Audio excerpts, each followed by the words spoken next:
Seguimos com o habitual comentário do desporto, semanal, com Cancela Moura. Muito boa tarde. Boa tarde. Já houve esta 19ª jornada do campeonato.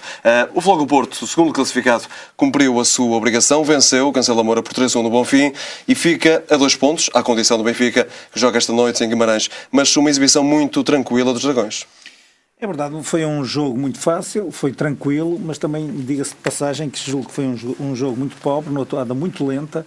O Futebol Clube Porto veio facilitada a tarefa porque aos 3 minutos houve logo um gol, pôs-se em vantagem e eu penso que a partir daí tudo se tornou mais fácil. Eu julgo que o Setúbal, com o livre direto já perto, na reta final do jogo, julgo que expevitou um bocadinho o jogo, mas efetivamente não o suficiente para o Vitória de Setúbal poder igualar a partida, ou pelo menos fazer algum equilíbrio neste jogo.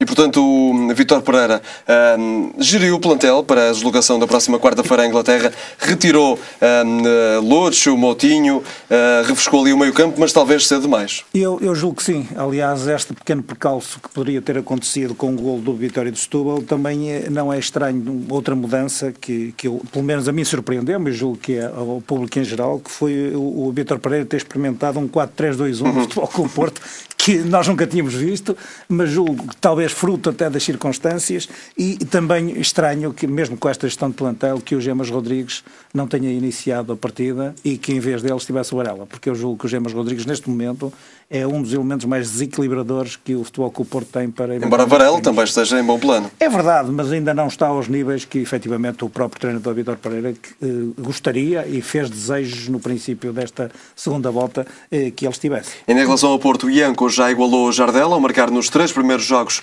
pela equipa portista.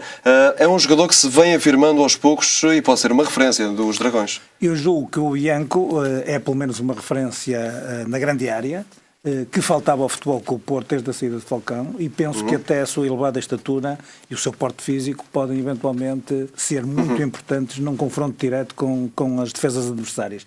Penso que essa referência na área era o que faltava ao Futebol Clube Porto e julgo que efetivamente ele pode vir a afirmar-se no plantel. Ainda é um jogador jovem, julgo que tem alguma margem de progressão e julgo que o Futebol Clube Porto pode ter ganho aqui uma aposta nesta contratação. O Sporting Braga, Cancela Moura, também venceu em Barcelos com um hat-trick de Lima. O Braga foi um derby que se tornou fácil. Ganhou onde o Futebol Clube Porto perdeu e onde o Benfica empatou, portanto eu julgo que é de fazer relevo a esta vitória também por isso, apesar de obviamente o jogo ter ficado mais fácil com a expulsão de Cláudio a cerca de 60 minutos de jogo. Depois disso... Mas o Braga está com uma grande confiança. Está uma equipa um bocadinho mais consistente, julgo que também esta contratação do Ruben Amorim acabou por efetivamente dar um maior equilíbrio ao plantel. O Lima, diga-se de passagem com este hat-trick, já igualou o Cardoso na lista dos melhores marcadores e efetivamente o jogo com o Gil Vicente acabou por ser uma vitória sem contestação. O Braga geriu muito bem, esteve sempre por cima no jogo e efetivamente acabou por vencer. E um dos gols de Lima é absolutamente levantar o estádio. E de facto o terceiro gol do Lima revela bem a veia do goleador que tem o Lima. Eu penso que ele, depois daquelas tentativas ou aquelas investidas que foram feitas para a sua transferência para o estrangeiro, julgo que ganhou a estabilidade suficiente para estar neste plantel como um elemento preponderante, sobretudo na linha mais avançada do Sporting de Braga. Aliás, o próprio Nuno Gomes pode, de algum modo, ser uma alternativa ainda válida, como se viu em alguns jogos, para poder fazer uma complementaridade de jogo com o Lima. Cancela Moura, o Sporting também venceu este fim de semana, ainda que de uma forma sofrida, perante o Paços de Ferreira por 1-0, autogolo do central Ricardo. Foi a estreia de Sapinto no campeonato com uma vitória muito, muito sofrida. Eu julgo que o Sporting acabou por ter sorte. Esta é a primeira questão. Teve a sorte do jogo. Provavelmente o Ricardo Sapinto está a ter a estrelinha que faltou ao Domingos Pacense. São estas as conclusões que podemos tirar. O Paços Ferreira esteve muito bem. Aos 15 e aos 72 o Michel falhou 2 oportunidades quase, podemos dizer, de golo feito. Numa delas Rui Patrício esteve em grande. Rui Patrício esteve muito bem em todas as intervenções, evitando obviamente o pior, e o próprio Sporting está com níveis de desconfiança grandes. O autogolo ajudou a disfarçar esta falta de confiança e, na verdade, o próprio Sporting, o Wolfswinkel, está irreconhecível. Falhou uma grande penalidade aos 68 minutos, quando poderiam eventualmente ter matado o jogo, no fundo, e o Sporting só reagiu muito tarde com o André Santos com um excelente remate, poderia ter efetivamente dado golo, mesmo em cima do tempo regulamentar. Estamos no intervalo de uma eliminatória nas competições europeias, Liga dos Campeões e Liga Europa. Foi, de resto, Cancela Moura, uma semana aziaga para os emblemas portugueses, na primeira mão.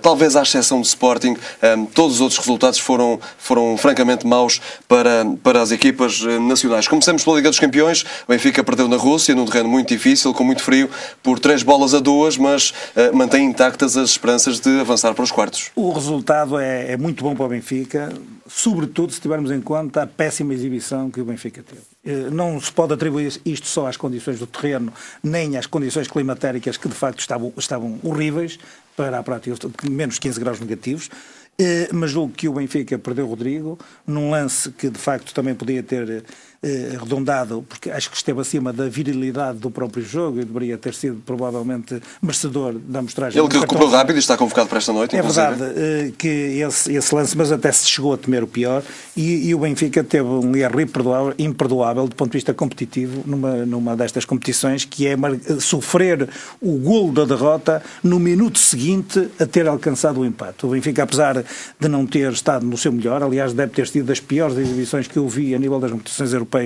do Benfica esta época, e depois do golo que o Cardoso portanto obteve para fazer o empate, é inadmissível que a este nível de competição o Benfica no minuto seguinte tivesse... Com uma distração também de Maxi Pereira. Ali é verdade, também é verdade, mas por exemplo o Zenit demonstrou que é uma equipa de excelente qualidade. Aliás, há um dos golos que é um golo de antologia, que é um toque de calcanhar com uma jogada... Aliás, há 2 calcanhares nessa jogada. Sim, exatamente, mas é uma jogada de grande envolvimento ofensivo que deixou o Benfica completamente anestesiado na sua grande área, e portanto não se pode dizer que o Zenit seja uma equipa fácil, e portanto eu julgo que o resultado é melhor que a exibição, e o facto do Benfica poder aqui, pelo menos com a diferença de um golo, ganhar o jogo, pode ajudar no fundo a disfarçar este jogo menos conseguido que eventualmente o Benfica fez.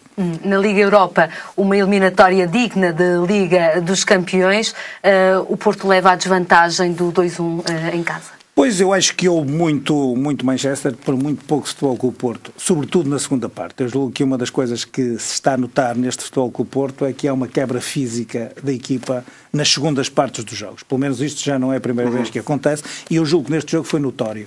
O futebol com o Porto chegou ao intervalo de facto a vencer, fez uma excelente primeira parte, com um golo muito bem conseguido também, de Varela, e portanto os índices físicos do próprio futebol com o Porto, na minha opinião, na segunda parte, quebraram definitivamente e deixaram ao Manchester City alguma facilidade. Ainda assim foram 2 erros defensivos dos... É verdade, aliás, há aqui uma certa infelicidade por parte de Álvaro Pereira, que fez um autogolo, e depois também um erro, eu não diria clamoroso, mas um erro também da defensiva do futebol com o Porto. E de João Moutinho também, que tentou um passe. Mas é importante que se diga que o futebol com o Porto, apesar de tudo, está a tentar contrariar aquilo que é uma evidência.